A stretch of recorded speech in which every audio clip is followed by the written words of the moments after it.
Hello everyone, welcome back to my channel. मैं हूं CA हार्दिक और आपके लिए एक और इंटरेस्टिंग वीडियो लेके आया हूं। आज की इस वीडियो में हम डिस्कस करेंगे कि किन केसेस में इनकम टैक्स रिटर्न यानी आईटीआर फाइल करना कंपलसरी होता है। बहुत लोगों को लगता है कि सिर्फ टैक्स पेएबल होने पर ही आईटीआर फाइल करनी पड़ती है, लेकिन इनकम टैक्स एक्ट में कई ऐसे केसेस है जहां इनकम टैक्सेबल ना हो तब भी रिटर्न फाइलिंग मैंडेटरी हो सकता है। तो इन सारे डिटेल्स को जानने के लिए वीडियो को एंड तक जरूर देखें।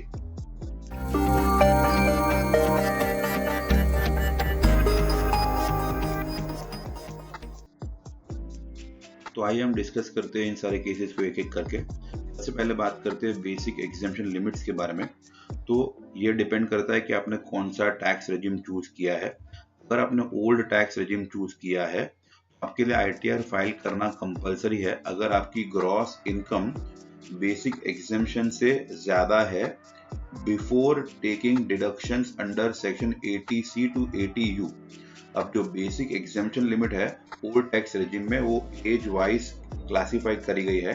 अगर आपकी एज बिलो 60 इयर्स है तो वो है 2,50,000 रुपए। अगर आपकी एज 60 से 80 के बीच में है तो बेसिक एग्जेम्पशन है ₹3 लाख का।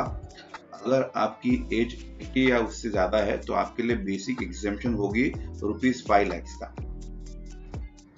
अगर आपने न्यू टैक्स रेजिम चूज करा है तो उस केस में सारे इंडिविजुअल्स के लिए जो बेसिक एग्जेम्पशन है वो है 4 लाख रुपए का। इसमें एज वाइज कोई भी डिफरेंशिएशन नहीं है। अब बात करते हैं हमारे अगले केस की, जो कि हाई वैल्यू बैंक डिपॉजिट। तो अगर आप बैंक में एक लिमिट से ज्यादा पैसा डिपॉजिट करते हो ड्यूरिंग अ पर्टिकुलर ईयर तो भी आपके लिए आईटीआर फाइल करना कंपलसरी हो जाता है। जैसे कि अगर आपके पास करंट अकाउंट है तो आपके जितने भी करंट अकाउंट है उसके अंदर जो भी एग्रीगेट डिपॉजिट्स हुए हैं उनका टोटल अगर 1 करोड़ से ऊपर होता है तो आपको आईटीआर फाइल करना कंपलसरी हो जाएगा। अगर आपके पास सेविंग्स अकाउंट है तो आपके सारे सेविंग्स अकाउंट में जितने भी पैसे आपने डिपॉजिट किया है उनका टोटल अगर ₹50 लाख से ऊपर हो जाता है तो भी आपको आईटीआर फाइल करना कंपलसरी हो जाता है। इसी तरीके से कोई भी तरीके की cooperative networks, cooperative banks, credit societies जहां पर भी अकाउंट्स मेंटेन होते हैं उन अकाउंट्स में अगर आपने पैसा डिपॉजिट किया है तो वहां पर भी ये थ्रेशोल्ड लिमिट एप्लीकेबल होगी। अगर आपने थ्रेशोल्ड लिमिट क्रॉस करी तो आपको आईटीआर फाइल करना कंपलसरी हो जाएगा।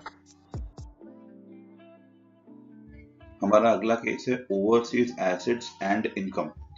तो अगर आपके पास कोई भी तरीके का फॉरेन एसेट है, चाहे वो मूवेबल हो या इमूवेबल हो, यानी कि कोई ऐसा एसेट जो फॉरेन में सिचुएटेड है और आप उसके ओनर है तो आपको आईटीआर फाइल करना कंपलसरी है। अगर आपके पास फॉरेन में किसी भी अकाउंट के साइनिंग अथॉरिटी है तो भी आपको आईटीआर फाइल करना कंपलसरी है।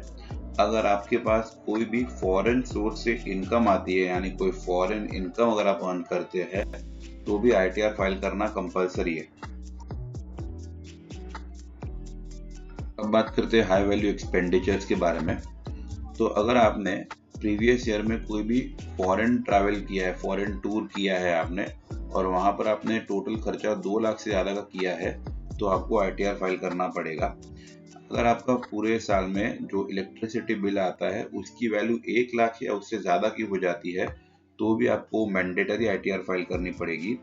और अगर आपने एसएफटी ट्रांजैक्शंस किए हैं यानी कि high value transactions through credit card किए हो, बड़ी बड़ी एफडीज बनाई हो या फिर कोई प्रॉपर्टी परचेज करी हो तो भी आपको आईटीआर फाइल करना कंपलसरी है। हमारा जो अगला केस है वो है regarding business and professional limits. तो अगर आप बिजनेस करते हैं कोई भी तरीके का तो उसमें आपका टर्नओवर देखा जाएगा।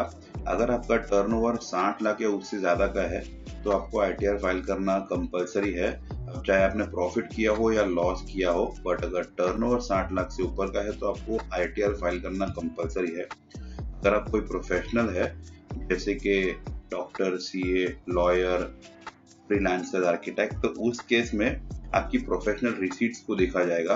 अगर वो 10 लाख या उससे ज्यादा का है इन अ फाइनेंशियल ईयर तो आपको आईटीआर फाइल करना कंपलसरी है। जो अगली कंडीशन है वो है रिगार्डिंग TDS एंड TCS। तो अगर ड्यूरिंग अ फाइनेंशियल ईयर आपका TDS या TCS डिडक्ट होता है और उनका एग्रीगेट टोटल अगर 25,000 या उससे ज़्यादा का है तो आपको ITR फाइल करना पड़ेगा। अगर आप सीनियर सिटीजन है तो ये एग्रीगेट लिमिट जो है 50,000 रुपये की होगी। उससे ज़्यादा अगर आपका TDS TCS कटा है तो फिर आपको ITR फाइल करनी पड़ेगी।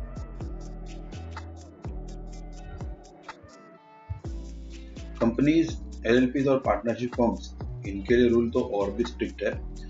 अगर आप एक प्राइवेट लिमिटेड कंपनी हो या एक पब्लिक लिमिटेड कंपनी हो तो आपको ITR फाइल करना कंपलसरी है, चाहे कोई बिजनेस एक्टिविटी हुई हो या नहीं, चाहे प्रॉफिट हुआ हो या लॉस हुआ हो।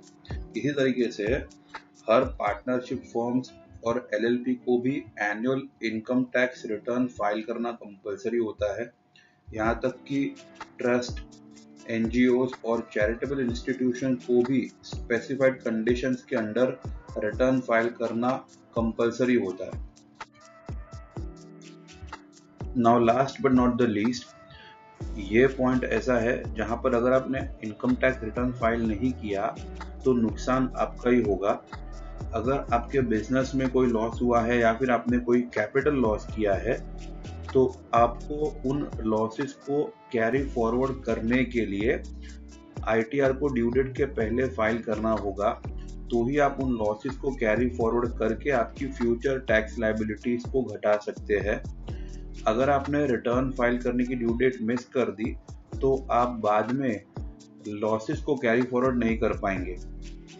इसी तरीके से अगर आपका TDS डिडक्ट हुआ है और आपका TDS अगर आपको रिफंड क्लेम करना है तो ज़रूरी है कि आप अपना ITR ड्यू डेट के पहले फाइल करें।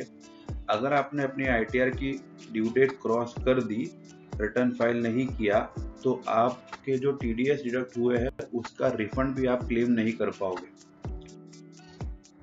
तो दोस्तों, ये थे मेजर केसेस जहां ITR फाइलिंग कंपलसरी हो सकती है। अगर आप इनमें से किसी भी कैटेगरी में आते हैं तो ड्यू डेट के अंदर अपना रिटर्न फाइल ज़रूर करें। आपको इनकम टैक्स रिटर्न फाइल करने के लिए अगर कोई प्रोफेशनल हेल्प की ज़रूरत हो तो आप हमें कांटेक्ट कर सकते हैं। ईमेल ID आपके स्क्रीन पर आपको दिख रहा होगा। ये वीडियो यूज़फुल लगा हो तो लाइक करें, चैनल को सब्सक्राइब करें और बेल आइकन ज़रूर प्रेस करें। मैं हूँ CA हार्दिक, मिलते हैं अगले ही ऐसे इन्फॉर्मेटिव वीडियो में। Thank you.